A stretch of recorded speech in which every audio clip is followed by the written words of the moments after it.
Great, let's get started. So, I'm very excited to introduce Namik and Ivan, who are the co-founders of Ginger Labs. They have been a big supporter of Naturally New York from the beginning. I feel privileged to have also kind of watched their journey as they've kind of, gone and propelled their business forward in market. And today we're going to hear from them directly about, what their challenges were and their successes, of course, and some additional information and just also Simply Depot. So without further ado, Ivan, take it away. Hi, Jen. Yeah, thank you for having us and happy Thursday, everyone. Hope everyone's having a great day.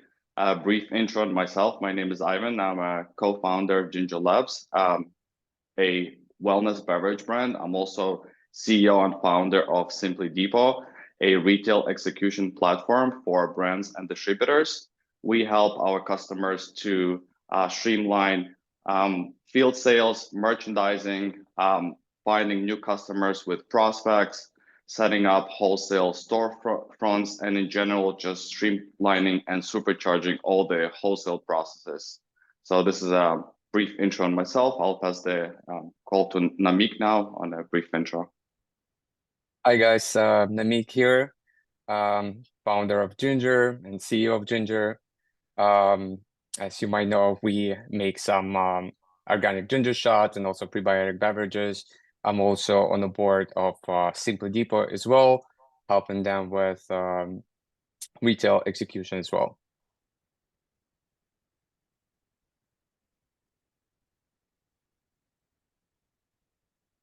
Namik, do you want to do a brief intro on Ginger Labs, how it started, and pretty much just some of our journey? All right, so I'll give you a little background on the company. So idea for the product came from the mom recipe, which is ginger lemon honey paste that I use as a natural remedy against cold and flu.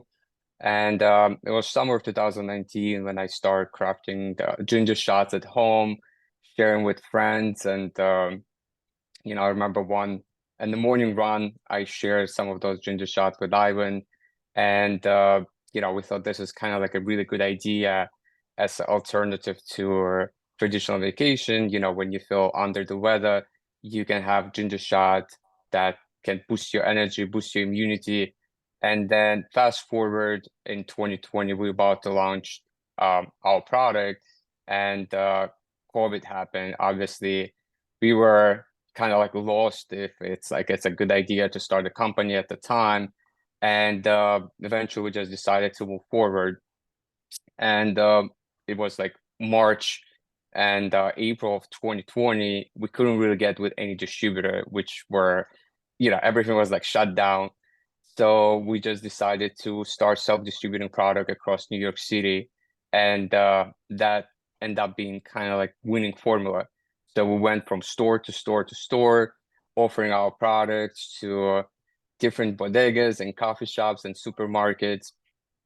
And, fast forward within the 6 months, our product were in approximately 300 or 400 stores. And since then, we moved to the larger distributor called Dora Naturals. And currently our products sold across 1,200 stores, also on Amazon, Fresh Direct. And so yeah, that was kind of like a quick story about our company.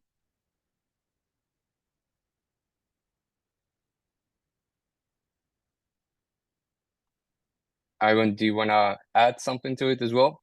Yeah, so initially we faced a lot of challenges just by, the initial self-distribution was kind of very exciting to start. But as we started really facing a lot of challenges. We started adding a lot of stores, multiple reps. And, then it became pretty difficult for us to manage. Originally, we were not able to secure distribution like Namik mentioned, just because no distributor knew us. We were a new brand. We tried to knock on a lot of doors, but we had no success. So as we were scaling up, we were just learning the field and just kind of in general, just trying to see how to succeed. So, for today, we could discuss some of the tips and tricks that we've taken and what approach we have taken in order for us to keep growing and support our existing distributor now, and how we see this going forward. So Namik, if you want to share some of these tips and tricks that we've been using today and how we've been scaling. Sure. So I think the biggest difference between New York market, New York City, and the rest of the country is that New York City, there's a lot of independent stores, starting from bodegas, supermarkets, coffee shops. When the rest of the country, it's more of a chains, and you have to deal with a corporate buyer. And I think there's some pros and cons of starting in New York City. I guess the cons is like when you have thousands of independent stores that you sell your product to, you have to deal with 1,000 different people. But at the same time, the benefits of starting in New York, that you don't have to wait for the review periods. You can literally walk inside the store and offer your product and potentially place your product same day within the store. So when we first started in 2020, as I mentioned, we started as self-distributing our product, and we would pack my minivan with a bunch of ginger shots and coolers, and we would drive from store to store to store. Obviously, when you approach the store, and no one really wants to take your product because it's a new product, they don't really know how it's gonna sell. And in order to convince the buyer, you have to offer them pretty attractive deals, right? So you can do buy case and get case free. Sometimes you may have to do some free fill, for example, if store doesn't want to take your product. I think this way you can start building up your presence within the stores, and then the more stores you have, your product become more relevant, because consumers, they go to one store and then another. Maybe they go to supermarket, then they go to bodega, then go to coffee shops, and they constantly seeing your product. And this way you become brand quote, right? And I think one of the important tricks that we learned, it's very important to do merchandising with your product, because sometimes when it's a new brand and it goes on the shelves, store workers, for example, they don't really know your product yet, and they might even forget to put it on the shelf. So it's important to come back and make sure that your product is on the shelf, it's merchandised. So I think that's what we learned from our experience, how to really penetrate the market. And oftentimes, when you build your brand within the New York City, it takes a lot of time. So it might take a couple of months to really get inside the store. And oftentimes when you're approaching the store, the buyer might not be at the store. So you have to come back maybe 2 weeks later or 3 weeks later. And it's important to make some sort of notes that you went to the store 1 month ago, because when you're visiting thousands of stores, you might probably forget what happened in that particular store. So that was our strategy to really build our brand within the New York City. And I think, Namik, just to add a little bit more to your story, what's important is consistency. You have to be consistent with these stores, because if you are visiting a store, then all of a sudden you stop, you lose the shelf space, which is very important in real estate.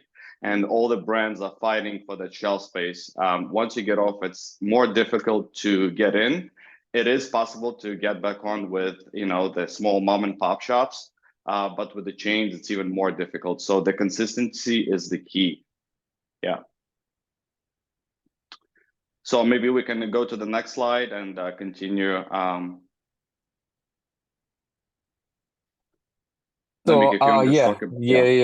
Marketing hacks. I guess this is one of my favorite part of building brand in New York City, because I would say New York, it's a little bit of a Wild West, although it's the East, right? So there's some rules that there's some marketing tricks that you can do in New York, probably not gonna work anywhere else. One of the most, I think, interesting thing that we did in early stage when we first started distributing our product. Obviously, when we first started, we had pretty much no capital. It was just couple $100,000 that we raised from family and friends. So we kind of have to think outside of the box. How do we, make our brand relevant on the market? So what we did, we ordered a bunch of stickers, and we came up with this catchy tagline, "Shot a day keeps doctor away." And we start putting these stickers all over New York City and, let's say, by the door, because when consumers approaching the supermarket or, let's say, bodega, they see sticker on the door that says "Shot a day keeps doctor away." It's kind of like catchy. And then when they go inside the store, they see product. So they already saw product twice, which makes your product kind of like relevant because they already saw the sticker. They're like, "Oh, what is this? So let me go and check the product." And I think for that, you don't really need a lot of money. You might need $500 just to order a bunch of stickers and place them in in your stores. Also, what we also learned that merchandising your product with marketing materials such as wobblers and shelf strips also important because it's kind of helps you to stand out on the shelf, especially for the new products. Because as I mentioned before, when it's a new product, you don't really have your dedicated space, so they'll move your product anywhere. So that was kind of like important. And also, lastly, I think marketing hack under $100. It's important to get your product in hands of other people, right? So let's assume that your product costs $1. What you can do, you can spend $100 and take 100 samples of your product, and you can sponsor some kind of events, and you can distribute your product to people. So for example, for $100, you can let 100 people try your product. And I think that's like the best and cheapest marketing ever, because for $1, you can let someone try your product. And then once they try your product, they're already familiar with your product. And then when they go to the store or online, they can see your product, and then they can potentially purchase your product. So I think that's probably the cheapest way to market. I think sponsorship, and we also did a lot of guerrilla marketing. We went into New York City streets, and we offer ginger shots to our New Yorkers, and we did the sign which says, "Did you take a ginger shot today?" So I think that was kind of like interesting way to introduce your product to potentially new customers. Yeah, and Namik, to add to your story, so our initial goal was to build a strong foundation here in New York that we can rely on before we start scaling outside of New York. So that's what our focus was for the first 2 years. The first 100 stores was the most difficult to get because, again, no one knew us. So that was a bit of a challenge. But then after that, it was much easier to open new stores. We were able to start adding more stores to our account list and grow. So yeah, maybe we can go to the next slide, unless Namik, you had something. Actually, Ivan, Yeah. could we just address, you guys do some really great campaigns. I really love your branding. I love the content that you guys are putting out. It really connects with the consumer and kind of, what they're doing on a day-to-day, and to also boost their immunity and stay healthy. But could you talk a little bit about like what social channels you're most focused on, and like maybe what kind of formats, like are you doing more video? What are you seeing like getting the most traction? Or like what the most engagement from Sure. your social presence? I can add to that. So I think one thing what I would like to add about our kind of approach to the marketing. When we first started in 2020, and we looked throughout the whole wellness category, and the way most of the brands, they kind of build their kind of like marketing, and they would focus on yoga moms. And most of the brands, they kind of look kind of like this, I would say, like bougie, right? And we thought, how can we really bring wellness to everyday people? So you don't have to be yoga mom or fitness enthusiast, right? Because there's a different type of people out there, and 100% of people wants to be healthy. So we took this more, I would say, like gender neutral approach to our packaging and to our marketing. And what we have learned from our social medias as well, we focus mostly on Instagram. That was our main channel to build our outreach, social media outreach. And I think what we learned, the best way to, I think the most successful campaigns that we had, it just collaborating with other influencers, because this way, you can reach to the new consumers potentially. And I think that was kind of like our most successful collaboration. And then obviously we did a lot of product sampling. I wouldn't say as a product sampling within the store. It's more of just going out there, going to different events, and introducing your product to new consumers. So that's pretty much kind of like we structured our marketing. So it's all organic. You haven't done any paid social No, advertising? so for the last 4 years, like I mentioned, we were bootstrapping our business. We had very, very limited capital, and we mostly relied on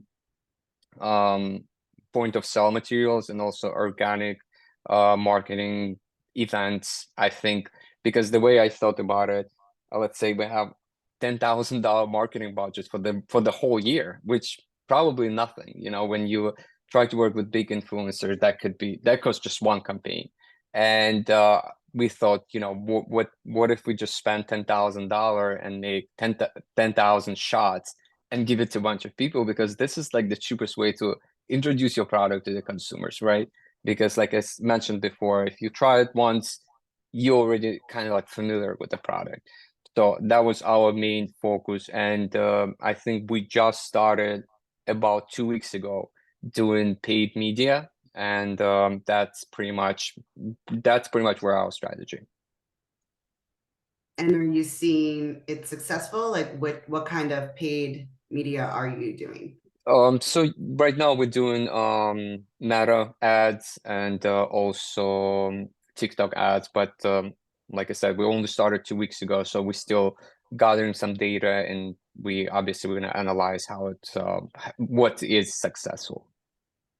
For sure. I think with any paid strategy, you need at least 4 weeks of a campaign to really determine best Yeah, I results and think like a insights and kind 4 weeks, sometimes it might take up to 3 months to really see what's gonna work. But like I said, if it's a small brand, and most of the small brands, they don't have luxury to do pay ads, and I think when it comes to pay ads, it's all about consistency. So you really have to be out there for several months to actually start seeing something. And for the smaller brands, I definitely think the best way to go is just be out there, participate to as many events. And I think the most important thing about events is when you're introducing your product to different type of people, don't even say that you are founder. Just be like, I'm just working here. And this way you can also collect feedbacks. Because when for example, you're trying to collect feedbacks from your friends or family, obviously they might not like the product, but they will tell, yes, it's great. But I think when you talk to strangers, they will actually tell you, if they like your product or they don't like your product. And this way you can gather feedbacks from them and then maybe change something or change the formula, change the packaging. So I think that's super important as well. We have a few questions in the chat that were related to your distributor and retail strategy. So could you explain a little bit, like, is your product fresh, meaning like a short shelf life? And what was the first distributor you mentioned before that you used? So we started as self-distributing. For about 10 months, we were self-distributing, and then I think once we had about 300 stores, and we start talking to a distributor called Dora Naturals, which is a pretty big regional distributor. And I think the most important thing that when we start talking to them, we already had a product on the market, and we also had some locations. And most of those locations, they were pretty much same stores, right? And this way they were able to see that, we actually have a product on the market, product is moving, and that made kind of like conversation much easier. Because also for distributors, they also want to bring product that's gonna move, right? And for them, when they take new brands, it's also kind of risk, right? Because if they take your brand, they're not gonna take others. So for us, I think we kind of build this foundation, and we had stores already purchasing this product, and that was kind of like very easy transition from self-distribution to larger distributor. And we worked with Door Naturals for the past 3 years, and they've been amazing partners. And but one thing I also want to add, when it comes to working with distributors, oftentimes brands think that, once I locked in my distributor, that's it. The job is, they're gonna do all the work. You have to be out there and you have to work with your distributor hands in hands in order to build a brand. And it really takes, I would say, two years to really build your presence on the market. And as you build it, it's already become more or less like automatic. And so that was kind of like our experience. What is Yeah. your shelf life? Excuse me? What is the shelf life for your product? Shelf life is about 4 months. It's a refrigerated product, obviously, and it has about 120 days shelf life. And when you first started approaching these stores, what did you take with you in addition to your product?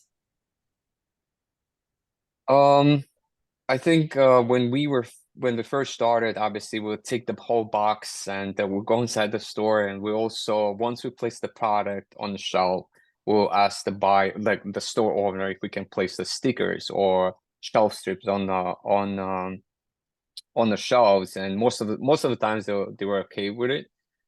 So that was our main approach to get our product on the shelves. And then obviously, if you merchandise your product right out of the gate, it's kind of like creates this little space for your brand on the shelves, and that helps you to stand out. And then obviously, once your products start moving, it just becomes a very different conversation, because now they actually want your product, and they will call you. They're like, can you bring me product? I need some more.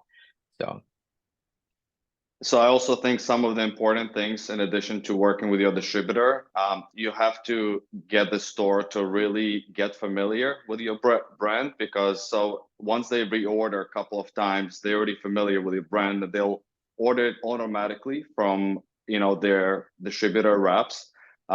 Because initially, if they don't know your brand and your product, it's very difficult for them to take a reorder. That's why we are working very close with our distributor, just to go and do ride-alongs with distributor reps, just going around the stores, just making sure that we don't fall off the shelf. This way we can just keep the consistency going on like reorders, and just really supporting our distributor. It's very important, because otherwise it's very difficult to just really maintain all the stores in the field, especially if you have a lot of them. There are so many distributors out there. How did you evaluate which ones you wanted to work with? So initially it was a bit kind of tricky, because no distributors wanted to take us, because no one knew our brand initially. So we reached out to everyone, and we had a very low reply rate or interest. So as we've started self-distributing, we've really tried very hard to just get into as many stores as possible, and try to keep that consistency to just make sure that stores get familiar with our product. Once we got past that stage of just kind of getting past 300 stores, a lot of distributors already started coming back to us, and they had interest to work with us. So at that stage, we already had a few options, and we've decided to work with Door Naturals, and I think it was a great choice for us. Yeah, I also want to add to that. Essentially, New York, like I mentioned, it's a little bit different than the rest of the country. And in New York, there is a lot of smaller distributors, but their coverage not big enough. So, for example, there is a way you can work with, let's say, 5 different distributors, and they will cover, let's say, New Jersey, and then Manhattan, Brooklyn. You would have to manage more distributors, or you can work with larger distributors, say Door Naturals or Rainforest, or big guys. Are those kind of like top 3. And obviously, working with a bigger distributor, you have to have people on the ground. Also, you have to have some capital to really manage them. But I think beauty of working with larger distributor that you only have to deal with one person, right? And then it's once your product is moving, it's easy to introduce new products and get it out there pretty quickly. And like Ivan mentioned, when we first started, also was COVID. No one was taking any new brands at the time. It was like April of 2020, right? And at that time, no one kind of like we reached out to a bunch of distributors. They're like, no, no, no. But then once we got this product all over the places, everyone started calling us. They're like, oh, I want to work with you. I need your product. I need your product. And we had when we started working with Door Naturals, we had a lot of options out there, but we thought this is kind of like more reliable distributor, and we can probably achieve more with them. You Yeah, are and also, definitely. go Go ahead, ahead. sorry. I No, was I going to just say wanted, you're a COVID success story. I'm just kind of curious, was your product um like influenced by COVID to launch into market, or was it prior and the timing just kind of lined up? So idea when we first started, it was July of 2019. So there was a July of 2019, and I kind of thought about it. We always gonna have cold and flu season, and I thought this is kind of like a great idea. It's a great product for, kind of like naturally boost your immunity. So, and we about to start, it was like March. We're about to launch the product, and COVID happened. So it was just like, 1 in a million chance that this could happen. Who knew that there's going to be this global pandemic? And it was just like kind of like a perfect timing. And I think, and at the time, we weren't sure if it's like a good idea to launch a brand. And after kind of like thinking about it, we're like, you know what, this is probably the best time to launch immunity boosting ginger shots. So it was just like, I don't know, it was just like a perfect timing, I would say, that it happened. yeah, I remember those days we were driving around and we see bodegas closing down left and right. And it was like very challenging and kind of risky at the same time. But yeah, we've got through it, and I think it was definitely the right move. And also, I think, I guess it was part of not sure it was like a part of a success or not, but I think when COVID happened, there was a lot of new brands and everyone went to direct to consumer. Pretty much, Yeah. I would say like 95% of brands that went direct to consumer. And for us, we thought, you know what, let's just take this product on the shelf. Let's put this product on the shelf. And I think it's also when we launched, there wasn't any other brand launching on the market, because usually there's like hundreds of brands. They go to the same stores and they offering their product. And I think when we launched our product, there wasn't really many brands out there. And I think as like few years later, direct to consumer really, the demand went down, but we already established our footprint. So, and then we actually went to direct to consumer in 2022, 2 years later. So it was kind of like, I would say that's like the saying, being in the right place at the right time. So it just kind of like happened. Let's move to the next slide and talk a little bit about how you stand out on shelf. Ivan, you want to take this? Yeah, so I think standing out on the shelf is kind of definitely important. It's all about having multiple SKUs. First of all, you want to have that real estate on the shelf. So, for example, we have 5 different ginger shots, and we have multiple flavors of the can. So when the whole lineup is on the shelf, you definitely stand out. So number one is the branding has to be there. And then 2, you have to have multiple flavors in order for you to really stand out. So yeah, I think just having the product, the right branding, and really making sure that all your merchandising material is in place. This is when all these things come together. That's what really makes you stand out, in front of your competitors and on the store shelf. Namik, if you want to add some more insights Yeah, to I that. think also I think as you can see on this image, shelf strips that's with very clear message.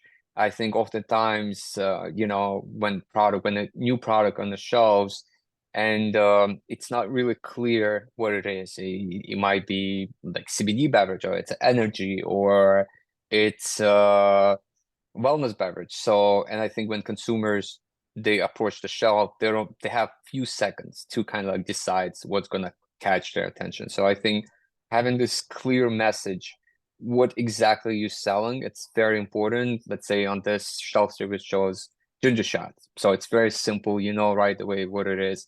So, and I think this way you can capture consumer attention and they don't have to think about the product and try to like understand what it is. So I think having that clear message on the shelf, it's very important. And I think that's very important. I think your branding is great. I really, it's vibrant, it kind of pops off and it's very simple. And sometimes I feel like brands overcomplicate their packaging, like seeing very clearly what is in your vitamin C beverage.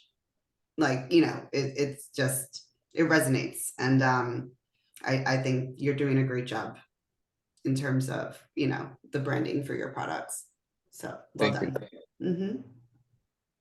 Um, kind of like related to this a little bit, but how are you also thinking about the competition in your category? Beverages, there's definitely a lot out there. So, how are you trying to just differentiate yourself in market? So I think when it comes to competition, the way I think about that, I always thought about competition as an inspiration and not as a, enemy, let's say. And I always thought, what do we need to do differently in order to differentiate our products? And I think the packaging is important. It's very important, right? But then liquid, it's even more important because if someone buys your product and it doesn't taste good or it doesn't deliver on a promise, whatever you're trying to sell, they probably not gonna buy second time. So I think having good quality product, it's gonna be a winner like in the long run. Um, Especially when we first started with our ginger shots and we tried so many products on the market and most of the ginger shots they were very weak and they were like you almost drinking like 2 ounces of orange juice or 2 ounces of coconut water. So from day one we said we're gonna use only high quality ingredients, we're gonna have the spiciest ginger shots, and it really resonated with the consumers because they try our product and then they try so many other products and they weren't as same quality. And especially when it comes to ginger shots, it's like $4 or $5 product per shot. And I think when consumers try product and they just don't want to spend $4 on 2 ounces of coconut water. So I think quality of the product it's very important because in the long run. And obviously packaging, right? You want to create something that's gonna stand out, that's gonna differentiate your brand from other products out there. And also our approach where, like I mentioned this before, we try to create this more gender neutral product that resonate with a different group of people. So So yeah, the power of merchandising. To add to that, a few weeks ago, we had one of our sales reps just visiting one of the stores. And as you guys can see, in this picture, our can is pretty much hidden. There's another brand that came and I guess pushed us out. So the power of merchandising is very, very, very important. If you want to really win on shelf and on the store level, you really need to either support your distributors, just basically go along with them, just follow these stores and make sure that your product is always on shelf, because there's always other people that are going to be going around and trying to push you off, take the space, and try to do something that will kind of kick you off the shelf. So this is something that we are laser focused on, especially in New York, because we have a lot of stores, and that's why we were able to create Simply Depot, our goal was to really create something that's going to give us the visibility in the field, tied back to our back office. And this way we are able to pretty much see and pinpoint where our issues are, what stores we need to visit, and what's the best way to support our distributors and make the right decisions. That's basically that's what this is about pretty much. Great. So in addition to launching a brand, you saw a need in the market to which led to the development of Simply Depot. Can you talk a little bit about that? Yeah, so initially, we had about 300 stores and we were managing our orders through Excel. And it was fairly difficult because we started getting a lot of data from all over the place. It was not integrated with pretty much everything else. We had one app for sales. We had another app to managing reps. We had another app for merchandising. Then we were using QuickBooks for accounting, for routing. It was a bit all over the place. So the idea that we had was to unify everything and create a platform that's going to help us to streamline everything and just to kind of help our brand grow. So for the past 2 years, we've pretty much focused on building the software. And now we've been really, laser focused on just developing the features that, help us to succeed in the space. So that's pretty much just the brief story of how it started and where it's going now. You continued success on the growth of Simply Depot as well. And thank you for being a Naturally New York partner. Thank you guys as well. We're excited. I have to say, I have to give a plug for Naturally New York, though. I mean, you guys have really shown up at all of our events, our webinars. You really have taken advantage of your benefits as being an active member of our community. Anything you'd like to share of just like how you have connected with our network and has helped your brand grow?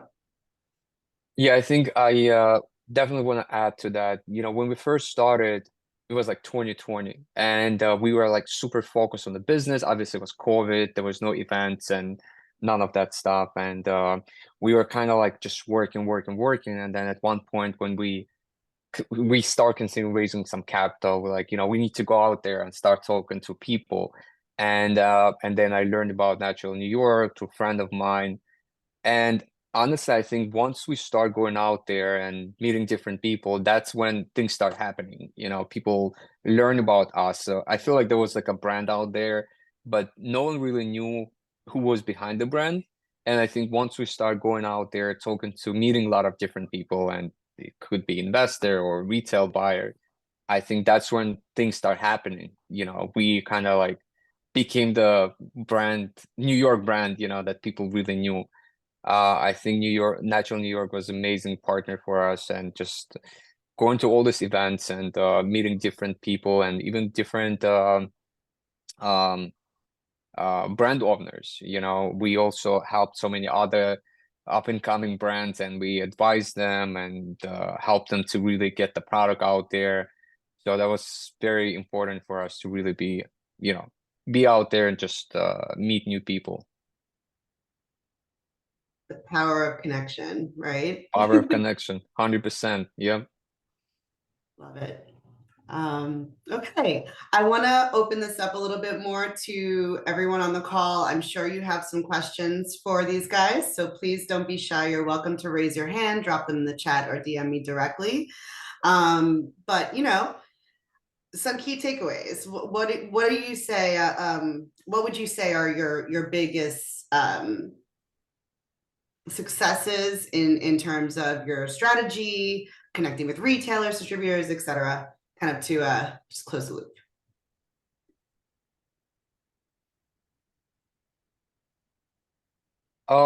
I think biggest success for us were just like building New York City market. I think New York City market, it's very, very difficult. Even big brands that they have hundreds of $1 million revenue, they cannot break into New York. I think that was our biggest success so far, just really building brand, New York brand, right? That people, when you build New York brand, you become part of the culture. Like Snapple, for example, right? There was a time when everyone was drinking Snapple. So I think now it's a time that everyone drinks ginger shots. And I think what we were able to do to really take ginger shots from Manhattan and Williamsburg and really take all over New York City. I think we were one of the first brand who took this product to Bronx and Staten Island. When we introduced this product, it was just there was like, what is this? We never seen this product before. But I think we were able to grow the market, and I think that was our biggest success to really build the brand in New York City. And I think the most important thing about building brands, it's all about consistency. And you just have to work. You just constantly have to work, and make sure that your product on the shelves, uh, you know, and once you're on the shelf for a couple of years, you already become a brand. So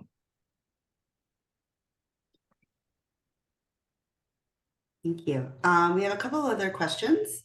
So one, I actually have a request. Would you mind mentoring another local startup brand? of course. Wonderful. We'll definitely share everybody's contact information following the call in addition to the presentation. And we also have a fun giveaway that the co-founders of Ginger Lab are offering. Do you want to go to the next slide there? So we will be randomly picking one of the attendees today to receive a nice offer from Ginger Lab. Do you want to share what that is exactly? I think it's product for like the next 5 months, complimentary. So we're excited. It's a care package. It's a care package from GNGR Labs that will be sending to the winner, and also 5 month free of use of the Simply Depot app, and we'll train the team and kind of just guide them throughout the whole process. What we've learned from the tips and tricks, what we think would be best, and we'll share our knowledge pretty much. Thank you for providing that. I'm excited to find out who the winner is. We have a couple other questions here. How do you integrate Amazon into your strategy, which is more hands-on local? We see you're available there. How does it affect pricing issues, etc.? Yeah, I think great thing about Amazon, it's very easy to start, right? So you don't need 3PL.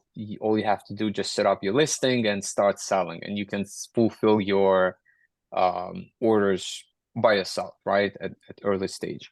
I think the great thing about Amazon that they already have consumer base for any type of products, right? And it's I think it's also more like a test platform that you can test some of your products. If it's a good product, it'll sell, it doesn't sell. When we originally started in 2022, it wasn't just like a strategy. We were like, okay, let's try Amazon, see how it's gonna work. But luckily to us, the product starts selling right away, so we start getting a lot of traction, and essentially it became our main source of direct to consumer. And I think it's also the great thing about Amazon. When someone goes on Amazon, they have an intention to buy, right? So for example, if you need, I don't know, prebiotic soda, or you need some energy, you go on Amazon with the intention to buy. When it comes to Shopify or any other direct to consumer channels, you really need to convince someone to purchase your product. And I think I would advise anyone who's starting brand, like any brand, just go on Amazon, set up your listing and start selling. And then start on your direct to consumer as well. And for us, for example, we had a lot of traction on Amazon, and then some people, they would go from Amazon to our website because we would offer maybe lower price or discounted price on our website and subscription. So that was kind of like our strategy on our direct to consumer side. When you started, did you have clear goals and targets in mind? Did you target certain types of retail outlets or anyone that would just carry your product? Yeah, I mean, when we first started, obviously our product was very expensive, $4, $5 shots. So at first we start targeting more of natural, kind of natural stores and more, I would say like a high-end neighborhoods. But then we start targeting some other stores. For example, like I mentioned, we took this product to some East, like Staten Island, for example, right? And then you wouldn't think those type of kind of neighborhoods they would be open for this type of product, but it's ended up being kind of like a winning strategy. And then as we saw success in different type of neighborhoods or store formats, it could be 7-Eleven or even gas station or bodega, and we start taking this product everywhere. Whoever would take this product, we would just sell it to them. But I think first couple of months we were very, we thought, we got to target kind of like Manhattan and downtown Brooklyn, more kind of like high-end neighborhoods. But then we just started kind of like selling everywhere that would take our product. How did you decide your initial pricing? What factors determined how often you changed your pricing since you launched? Yeah, so the way we structured our pricing, obviously we looked what's out there, what kind of like what's your competition pricing, and but we start selling a little bit more. Our product were more expensive. But I think the ideally you want to be in par with your competition, because if for stores they're already buying this type of product, they more or less want similar price. So that's how we pretty much established our price.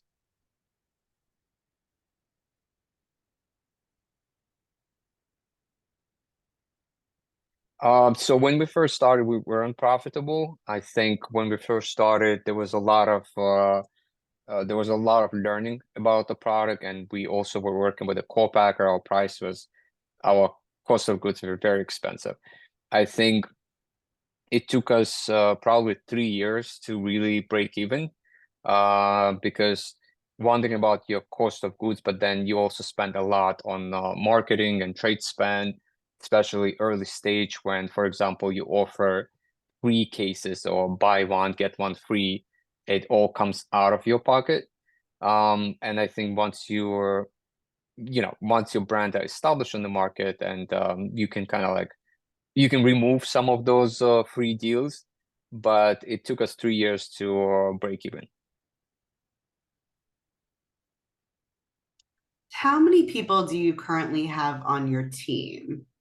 Have you grown your team since since you've launched, or Yeah. what okay. So for the last 3 years, we only had two full-time employees within the company. And now we are bringing a couple of more people, but pretty much we manage all our business, pretty much only two people, two full-time people. There's a will, there's a way. Yeah. Was your strategy ever to sell at farmers markets or directly at Amazon and bodega stores?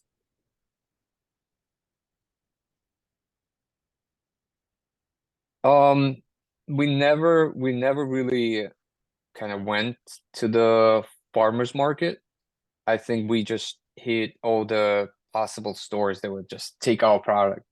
And Amazon, it was just more, just came naturally. We just created listing and like, let's try to sell it on Amazon, and it just ended up being kind of like the good strategy. But our main focus, obviously, and main business were New York City, all the independent stores. And obviously, as we start working with our distributor, they were able to get us into bigger chains like ShopRite and Walgreens and Rite Aid, those bigger chains. And so yeah, that was kind of the strategy. How did you determine shipping price on Amazon? What if someone wants to purchase your product from California versus New York? Yeah, so the way we structured our shipping, and we work with UPS and FedEx directly, And at first, our pricing was very expensive, but as we start getting some riders, we were able to negotiate better deals with the FedEx. UPS, it's more like by default. And we were able to get discounts working with FedEx. And essentially, we kind of have a blended price. Obviously, FedEx, it's more expensive, and UPS is cheaper. But then when you kind of blend those pricing, you kind of have like same price across the old packages. I think as Just your brand grows, FedEx will assign the rep to you that they will work with you in order to adjust those prices. So as you scale up, you can talk to your FedEx rep, meet with them, and just kind of see what's the best pricing based on the volume that you could get. Yeah, and also just one thing to add, obviously, when it comes to shots, it's a smaller package. Obviously, it's gonna cost less to ship it. If you work with a bigger format beverages or your product is very heavy, it's better to do FBA, which is fulfilled by Amazon, and then that way you're gonna get the lowest price. It's like $6-7 per package. But if you try to ship same package with FedEx, it's gonna cost you $30-40. So there is every product it's a little bit different, and then you just have to talk to all this like providers, and there's some also you can utilize 3PLs as well. So A lot of questions about Amazon. I'm actually just going to drop in the chat here a link to our YouTube channel. We actually just did a session with Broadleaf Digital a couple weeks ago, all about Amazon 101 on how to list, sell, and succeed. So check that out. This webinar will also be uploaded to this channel tomorrow by end of day tomorrow.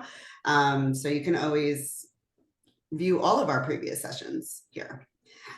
And we have some really great events coming up too. I think you guys are coming to our Spring Fling next week, which will be at the Spaniard on Wednesday, May 1st from 6 to 9 p.m. Tickets are running very low. So if you are interested in connecting with roughly 150 CPG industry professionals, please join us. And we also are getting ready to share some information about some dedicated pavilions that we're hosting both at the Founder Made Innovation Show in June, Summer Fancy Food Show, and Utopia Now. So if you would like to exhibit with us at a very efficient rate, please contact us at info@naturallynewyork.org to learn more. But we will be sharing kind of our brand opportunity stick with all of our active members. If you're not an active member and interested in participating, please reach out. Okay, that's my quick plug for Naturally New York. Does anyone else have any questions before we let our friends here go?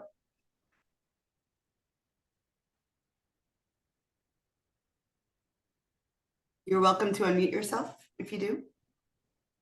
Any comments? I'm really proud of these guys. I really see their hustle, and I'm not surprised that you are definitely, succeeding at shelf. So, and I'm also a huge fan of the product. So congrats to you guys and keep up the great work. Yeah. And I look forward to continuing to work with you and seeing your success grow through many years, I think, to come. Thank you so much. thank you so much. We look forward to working with you guys and growing together as well. It was a pleasure. Pleasure is all mine.